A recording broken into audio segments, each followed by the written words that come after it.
నమస్తే. ఎన్నో ఆధ్యాత్మిక విషయాలు మెగా9 భక్తి ద్వారా మనం మాట్లాడుకుంటూ ఉన్నాం. అందరికీ సుపరిచితులే శివప్రసాద్ గురువు గారు. నాకు తండ్రి సమానులు. ఎన్నో సంవత్సరాల నుంచి కంటిన్యూగా చాలా ప్రోగ్రామ్స్ చేస్తూ ఉన్నాం. అందులో ధర్మ సందేహాలు కూడా చాలా క్లిక్ అయిన ప్రోగ్రాం. కాస్త గ్యాప్ వచ్చింది. ఇక నుంచి రెగ్యులర్గా గురువుగారితో ధర్మ సందేహాలు కార్యక్రమాన్ని చేయడానికి చూస్తాను.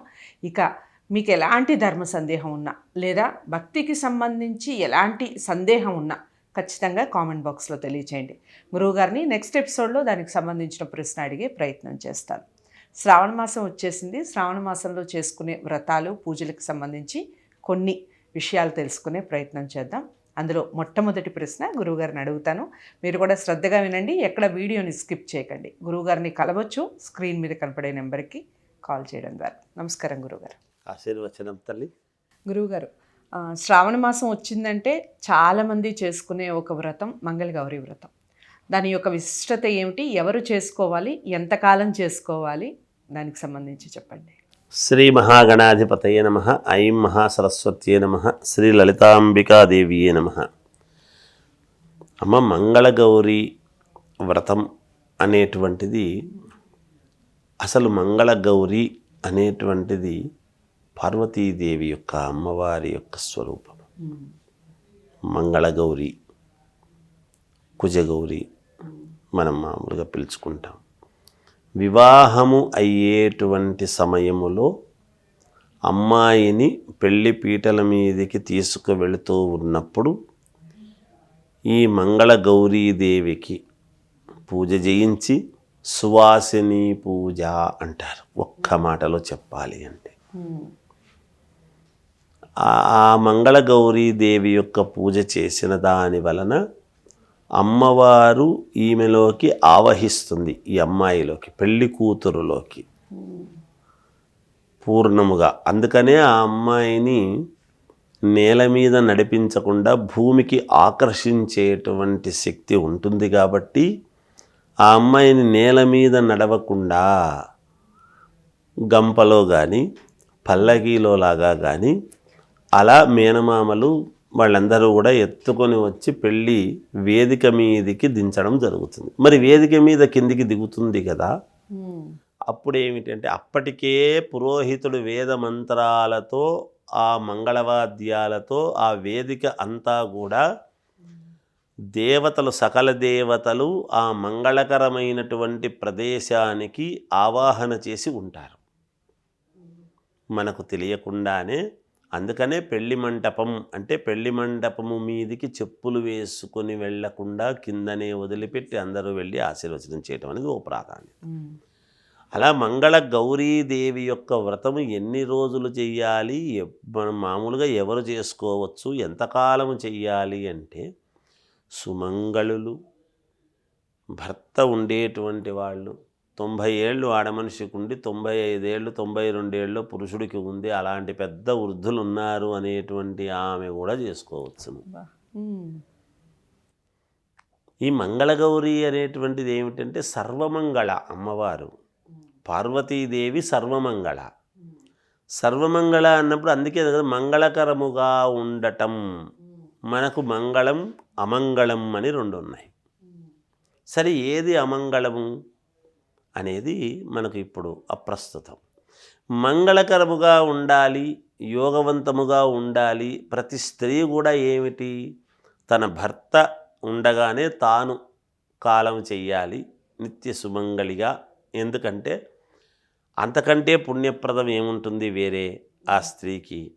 అలా ఇది కావాలి అనేటువంటి కోరికలతో ఉంటారు సహజముగా ప్రతి స్త్రీ కూడా.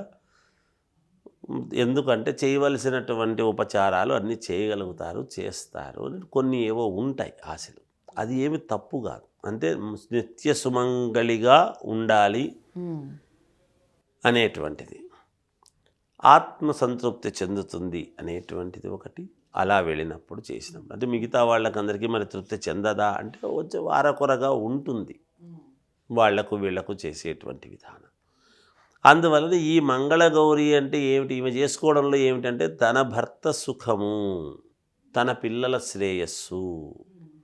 అంతే కదా, గర్భంలో పుట్టినటువంటి పిల్లలకు తన పసుపు కుంకాలు నిరంతరము బాగుండాలి, ఉన్నంతలో ఏది ఉంటే అంతలోనే సంతోషముగా ఉండాలి. ఎవరిని ఆరాధిస్తే? మరి పార్వతీదేవి ఎవరు? నిత్య సుమంగళి కాబట్టి, అందుకే గౌరీ, మంగళ గౌరీ.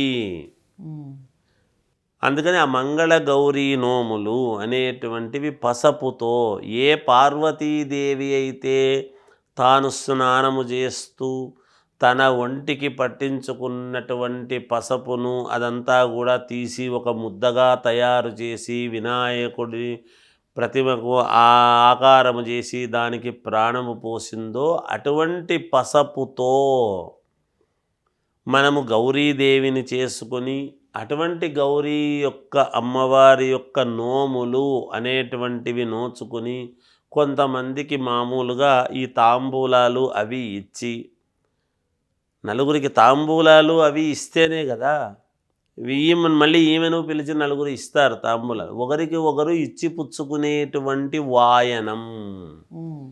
ఈ వాయనం అనేటువంటిది ఏమిటి అనేదానికి వస్తే, ఈ లక్షణకరమైనటువంటి వస్తువులు అన్నీ కూడా చాటల్లో పెట్టి, ఆ చాటలలో మామూలుగా ఇలా కొంగు నిండా కప్పుకొని ఆ కొంగు పైన పట్టుకొని తీసుకునేటువంటి వాళ్ళు కూడా కొంగు కింద పట్టుకొని తీసుకోవటము.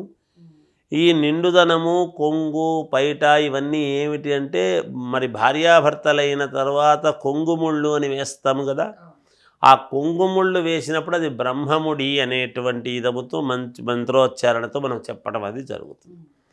అటువంటి స్త్రీమూర్తి నిరంతరము నిత్య సుమంగళిగా ఉందువుగాక. అందుకే ఇస్తినమ్మా వాయనం అంటే పుచ్చుకుంటినమ్మా వాయనం అని అనిపించడము ఈ నోములు నోమినటువంటి దీంతో. చాటనే ఏమిటి అంటే ధాన్యాన్ని చాట ద్వారానే మనము చెరగటం. ఎందుకు? ఆ ధాన్యాన్ని చెరుగుతూ ఉన్నప్పుడు మెరకలు, తర్వాత ఏదైనా రాళ్ళు అవన్నీ ఉంటే పక్కకు తీసేసి మంచి ధాన్యాన్ని మనం ఉంచుకోగలిగినటువంటి, అంటే మనలో ఉండేటువంటి చెడు గుణాలను పోగొట్టి మంచి గుణాలను తీసుకోగలిగినటువంటిది ఈ వాయనం. ఒకటి ఇలా పెట్టి ఇస్తాం వాయనం, రెండూ ఒకటే సైడ్ మూసివేసి ఇవ్వం. అంటే తీసుకున్న వాళ్లకు మంచి జరగాలి, ఇచ్చేటువంటి వాళ్ళ కుటుంబానికి మంచి జరగాలి అనేటువంటి భావనతో కదా. అందుకు కదా చాటలతో వాయనము. ఆ చాటలు అనేటువంటివి ఏమిటివి? ఆ చాటలు అంటే అదే మెరికలు అవన్నీ కూడా మనము తీసేసి, అంటే మనలో మన జీవితములో ఉండేటువంటి మెరికల్లాంటి దోషాలు, రాళ్లలాంటి ఒక దోషాలు అన్నీ పోగొట్టుకొని మనము ఆహారము పుష్టిగా ఉండటానికి కావాల్సినటువంటి ధాన్యాన్ని మనకు మిగిల్చేటువంటిది చాట. అటువంటి చాటలో ఎప్పుడైతే మనము కుంకుమ, పసుపు, గాజులు, దాంట్లో రవికలు అన్నీ పెట్టి మనం ఎప్పుడైతే ఇస్తున్నామో, వాళ్ళ ఆరోగ్యము, వాళ్ళ యొక్క స్థితిగతులు, వాళ్ళల్లో ఉండేటువంటి దోషాలన్నీ పోవాలి అనేటువంటిది, మనకు బాగుండాలని ఒకరికొకరు అనుకొని ఈవటం అనేటువంటిది జరుగుతుంది. అందువలన ఇలా వాయనం అనేటువంటిది ఇస్తూ ఈ గౌరీదేవికి, మంగళగౌరీదేవికి ఎప్పుడైనా ఎంత వయస్సు వచ్చినా వయస్సుతో నిమిత్తము అనేటువంటిది లేదు. ఎవరైనా అందరు పాల్గొని ఏ వయసులో ఉన్నవారైనా సరే ఈ గౌరీ నోములు చేసుకుంటున్నారు అనేటప్పటికీ నోముకొని చేసుకొని కుటుంబమంతా కూడా అష్టైశ్వర్యాలతో ఉండాలి అనేటువంటి భావనతో ప్రతి మంగళవారము చేసుకునేటువంటివి. ఇవి మామూలుగా వివాహమైనటువంటి వాళ్ళు ఒక 5 ఏళ్ళు మాత్రము చేసుకొని, గర్భదోషాలు ఏమైనా ఉంటే కూడా పోవటానికి, మాతృత్వం, ప్రతి స్త్రీ ఏం కోరుకుంటుంది? మాతృత్వం కావాలి, అంతే కదా. దాని గురించి కూడా అమ్మవారి యొక్క అనుగ్రహమే కావాలి. అందువలన ఈ మంగళగౌరి నోములు అనేటువంటివి నోముకోవటము జరుగుతుంది. అవి ఇంతవరకే నోముకోవాలి, ఇంకా మళ్ళీ నోముకోకూడదు అనేటువంటిది ఏమీ లేదు. లక్షణకరమైనటువంటి నోములు, ఈ నోములు, వ్రతాలు ఇవన్నీ కూడా ఏమిటి అంటే శ్రద్ధగా, భక్తితో, మన మనస్సులో లోపల ఏమి కావాలని కోరుకుంటున్నామో వాటితో కోరుకోవటము.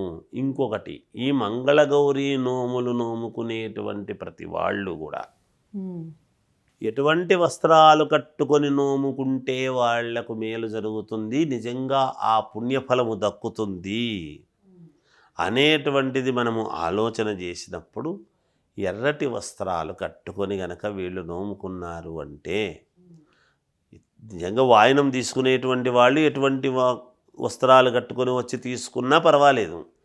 ఈ నోముకునేటప్పుడు మాత్రము ఖచ్చితముగా మంగళ గౌరి, మంగళకరం, మంగళం అంటే ఏమిటిది, మంగళవారము నాడు చేసుకునేటువంటి, మంగళవారానికి కుజుడి యొక్క ఆధిపత్యం ఎక్కువ. కుజుడికి ఏమిటి వర్ణము, ఎరుపు వర్ణము. ఎప్పుడైతే మంగళవారము నాడు ఎరుపు వర్ణముతో గనక మనము చేసుకుంటామో, మనం అందుకే నవగ్రహ మంత్రాలు చెప్పినప్పుడు కూడా మనం దాంట్లో మంత్రాలు చెప్తారు అందరూ కూడా సహజంగా, ఫలానా ఇది అని చెప్పి అంగారక గ్రహ దేవతాభ్యో నమః అని చెప్పి ఇహాగచ్చ అంగారగ్రహే ఇహాగచ్చ అంగారగ్రహం రక్తవర్ణం రక్తగంధం రక్తపుష్పం రక్తమాల్యాంబరధరం రక్తఛత్రధ్వజరత పతాకాదిశోభితం అని ఆ పూజ చేస్తూ ఉన్నప్పుడు అవి ఎర్రటివి కందిపప్పు పెడతారు, ఎర్రగా ఉంటాయి. రక్తవర్ణం, రక్తగంధం, రక్తపుష్పం అంటే ఎర్రటి పుష్పం, ఎర్రటి గంధం, రక్తమాల్యాంబరధరం అంటాడు. రక్తమాలి ఇప్పుడు పువ్వులు మాల అంతా కూడా ఇవన్నీ కూడా ఇట్లా రక్తం సంబంధించి అంటే ఎరుపు వర్ణం కలిగినటువంటివే. వస్త్రం కూడా ఎరుపు వర్ణం ఉంటుంది. అలా మంగళవారము నాడు ఎరుపువి ఎప్పుడైతే మనము కట్టుకొని చేసుకుంటామో గౌరీదేవి తొందరగా ప్రీతి చెందుతుంది. ఎర్ర గాజులు, ఎర్రటి యొక్క వస్త్రాలు ధరించి ఎర్రటి గాజులు, వాయన దానములో కూడా ఎర్రటి గాజులు ఇవ్వవలసినటువంటి అవసరం గౌరీదేవి అనుకుని ఎప్పుడైతే మనస్సులో తలుచుకొని మనము ఇస్తామో ఖచ్చితముగా వాళ్ళ యొక్క కోరిక నెరవేరటానికి మూలం ఏర్పడుతుంది అని తెలియజెప్పవచ్చు. చాలా చక్కటి వివరణ. మంగళగౌరి వ్రత విశిష్టత ఏమిటి, ఎలా చేసుకోవాలి, దానివల్ల వచ్చే పుణ్య ఫలితం ఏ విధంగా ఉంటుంది, ఈ విషయాలన్నీ కూడా ఈ వీడియో ద్వారా తెలుసుకున్నాం కదా. మరి ఏం చేయాలి, అందరికీ షేర్ చేయండి. మంగళగౌరి వ్రతం ఎవరైనా చేసుకోవచ్చు అని, దానివల్ల వచ్చే ప్రయోజనాలు ఏమిటి, అసలు వింటూ ఉంటే ఇంకాస్త వినాలి అనిపించేలా చాలా చక్కగా వివరించారు గురువుగారు. అందరికీ షేర్ చేయండి, లైక్ చేసి ఛానల్ని సబ్స్క్రైబ్ చేసుకోండి. తదుపరి వీడియోలో మళ్ళీ కలుద్దాం. నమస్తే.